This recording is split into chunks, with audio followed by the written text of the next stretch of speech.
આજનો આ નાસ્તો બનાવવા માટે આપણે પેનમાં 1 મોટા ચમચા જેટલું તેલ લઈશું. એમાં અડધી ચમચી રાઈ એડ કરીશું. રાઈ ફૂટવા લાગે એટલે એમાં થોડાક મીઠા લીમડાના પાના એડ કરી લઈશું અને એની સહેજ વાર માટે સાતળી લઈશું. પાના સહેજ સતળાય એટલે એમાં 1 કપ સૂજી એડ કરીશું અને તેને સારી રીતે હલાવતા મિક્સ કરી સહેજ વાર માટે સાંતળી લઈશું. ગેસના ફ્લોને ધીમો રાખી એને સહેજ વાર માટે જ આપણે સાતળવાની છે.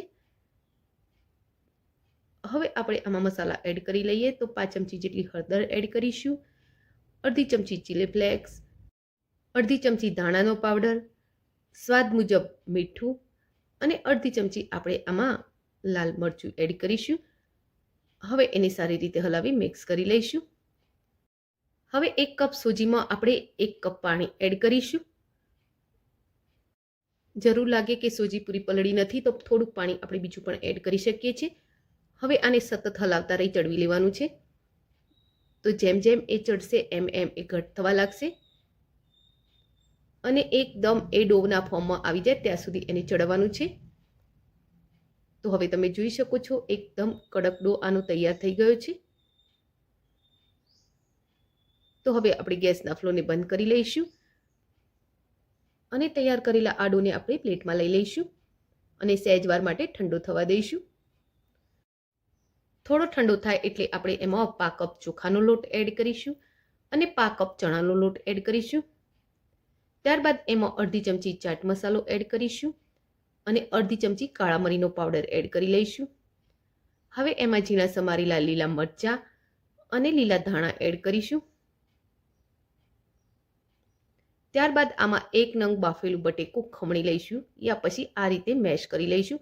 તો મારું બટેકું અહીં સરસ બફાયેલું છે. તો આપણે આ રીતે મેશ કરવાથી એકદમ મેશ થઈ જશે. જો એકદમ મેશ ના થાય કે ટુકડા રહે તો એને ખમણી લેવું.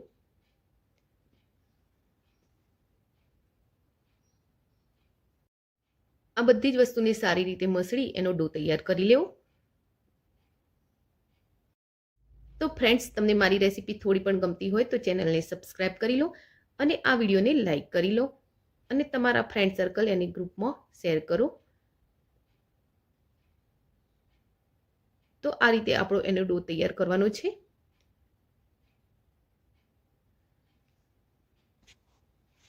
હવે ડોને આપણે એક બાઉલમાં લઈ લઈશું. તો ડો એકદમ ઠંડો થઈ ગયો છે અને તમે જોઈ શકો છો. હવે આમાંથી અડધો ડો આપણે લઈ લઈશું અને એનો આ રીતે મોટો લુઓ વાળી લઈશું. ત્યારબાદ એને ચકલા ઉપર આ રીતે હાથેથી ફેલાવવાનો છે. તો જેટલું શક્ય હોય એટલું હાથેથી આપણે એને મોટો કરી લઈશું અને નહીં તો પછી એની ઉપર અને નીચેની સાઈડે સહેજ કોરો ચોખાનો લોટ લગાવી લઈશું. તો આ રીતે હાથ વડે જ આપણે કોરો લોટ લગાવવાનો છે અને એને વેલણથી વણી લઈશું. ત્યારબાદ એને હાથ વડે જ આ રીતે એકદમ સ્ક્વેર શેપ આપી દઈશું. તો આ સ્ક્વેર પીસનો રોટલો તૈયાર છે. હવે આમાંથી આપણે પીસ રેડી કરીશું. તો પહેલાં એને ઊભું કટિંગ કરી લઈશું. ત્યારબાદ એનું આડું કટિંગ કરીશું અને આ રીતે એના સ્ક્વેર પીસ આપણે રેડી કરીશું. હવે એને અનઇક્વલ હોય તો હાથ વડે આ રીતે થોડો શેપ આપી દઈશું અને બધા પીસ રેડી કરી લઈશું. પેનમાં મેં પહેલેથી તેલ ગરમ થવા મૂકેલું છે. તેલને એકદમ ગરમ કરી લેવાનું છે. તેલ એકદમ ગરમ થઈ જાય ત્યારબાદ જ આપણે આ નાસ્તાના પીસ તેલમાં નાખીશું અને પછી ગેસના ફ્લોને આપણે મીડિયમ કરી લઈશું. મીડિયમ ગેસના ફ્લો પર એને સારી રીતે સાંતળી લઈશું.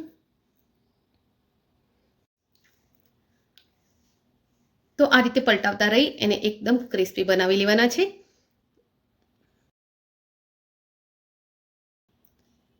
તો હવે આમાંથી બબલ્સ પણ ઓછા થવા લાગ્યા છે અને એનો કલર પણ ચેન્જ થવા લાગ્યો છે. તો થોડી વાર માટે આપણે એને સાંતળીશું અને હવે આપણો આ નાસ્તો એકદમ રેડી થઈ ગયો છે. તો આપણે એને કાઢી લઈશું અને આ જ રીતે આપણે બીજી બેચ પણ રેડી કરી લઈશું.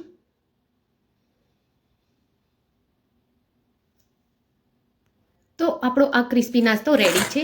તમે એને ચા દૂધ સાથે પણ સર્વ કરી શકો છો. તો ફ્રેન્ડ્સ, આજની આ રેસીપી તમને કેવી લાગી એ કોમેન્ટ બોક્સમાં જરૂરથી લખજો. રેસીપી ગમી હોય તો વિડીયોને લાઇક અને શેર કરજો.